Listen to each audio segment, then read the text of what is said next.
नमस्कार। आज हम स्वयंबोध और शत्रुबोध के 7th चैप्टर के 7th पार्ट के बारे में बात करेंगे।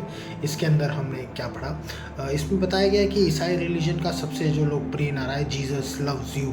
दिखने में प्रेम का संदेश है, पर व्यवहार में ये तब तक चलता रहता है जब तक जो व्यक्ति है वो ईसाई रिलीजन को स्वीकार न करे ले।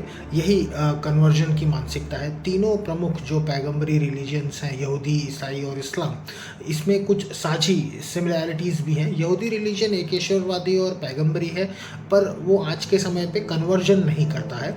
ईसाई रिलीजन ने पहली बार कन्वर्जन को सार्वभौमिक बनाया और रोमन साम्राज्य की शक्ति के साथ इसे पूरे विश्व में फैलाया। इस्लाम ने इसे और कठोर रूप दिया, जहाँ पवित्र ग्रंथ केवल आध्यात्मिक नहीं है ये, बल्कि एक कानून है, और राज्य और रिलीजन जो है ये अलग अलग नहीं होते हैं।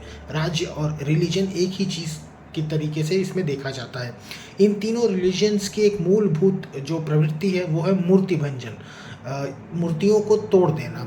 जब यह मान्यता हो कि केवल एक ही सच्चा ईश्वर है, और इसमें मुझे भी कोई प्रॉब्लम नहीं है, एक ही रहने दो।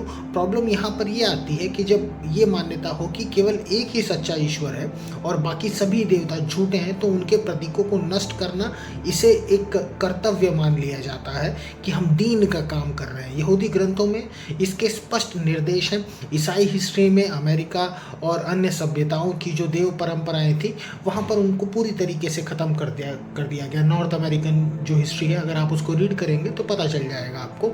इस्लाम में भी यह प्रवृत्ति और भी ज़्यादा स्पष्ट है। मक्का पर विजय करने के बाद मूर्तियों को ध्वंस करने का जो सिलसिला था वो हमेशा चलता रहा। फिर जहाँ जहाँ इस्लामी सेनाएं गई, वहाँ लोकल जितने भी मंदिर टेम्पल्स थे, चाहे वो रोमन साम्राज्य के हों या यहाँ करे हों, उपासना स्थलों को नष्ट कर दिया गया। भारत में इस्लामी मूर्ति भंजन का जो इतिहास है वो अत्यंत व्यापक है और बहुत ही पीड़ादायक है। मंदिर तोड़े गए, प्रतिमाएं जितने भी थी उनको विकृत किया गया, ग्रंथ जलाए गए, कई मंदिरों को जो मस्जिदों में बदल दिया गया। उसका साक्षात उदाहरण हमको देखने के लिए आज भी मिलता है। इतिहासकार विल ड्यूरा जो थे, उन्होंने इस चीज़ को एक मानव इतिहास का सबसे रक्त रंजित अध्याय बताया था। इतिहास का यह अध्ययन किसी घृणा के लिए नहीं है, आपको पढ़ना चाहिए, किसी घृणा के लिए नहीं है, बल्कि चेतना के लिए आवश्यक है। शत्रु का बोध होना बहुत ज़रूरी है, क्योंकि मूर्ति भंजन इन रिलीजन्स में अपवाद नहीं है बल्कि सिद्धांत का हिस्सा है।